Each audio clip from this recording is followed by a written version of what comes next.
Jeigu 15 metai kažkas būtų pasakęs, kad jos paprasta diena, kai jai bus 20, atrodys taip, nei ji pati, nei niekas kitas aplinkiniai nebūtų patikėję. Labas, aš Meda, man 20 metų, organizuoju savo surfo stovyklas Maroke ir šiandien skrendam į labai keistą vietą pirkti mašinos stovykloms.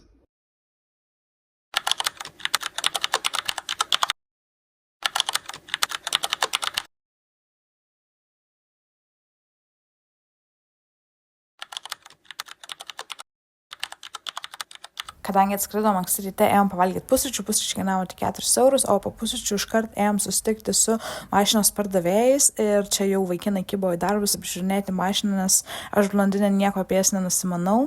Kadangi mums mašinos pagrindė reikia darbų, tai vežioti žmonėms ar daiktams, kuriuos nusiperkam, tai reikėjo didelios mašinos. Tai šitą puikiai tiko tiek mano stovykloms, tiek mano partnerių verslams, kurie irgi dirba su turistais. Ir tada bernai važiavo dar į servisą pas mechaniką viską kartu patikrinti, ar viskas veikia ir ar viskas gerai.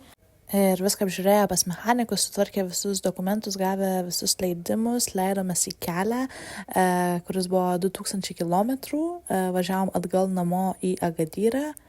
Pakeliui dar aplankėm kelias vietas, viena iš jų yra kaitavimo kurortas, kur atvažiuoja visi geriausi kaituotojai, taip pat pavalgėm.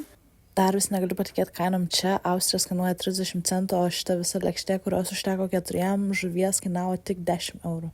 Važiuoti namo buvo beprotiškai karšta, nes važiavom pagrindė dykuma, kur buvo 45+ laipsniai, bet labai džiaugiamės pagaliau grįžę namo. Ir sėsim prie darbų, ruošimės naujam stovyklų sezonui, kur ir susimatysim. Čiau!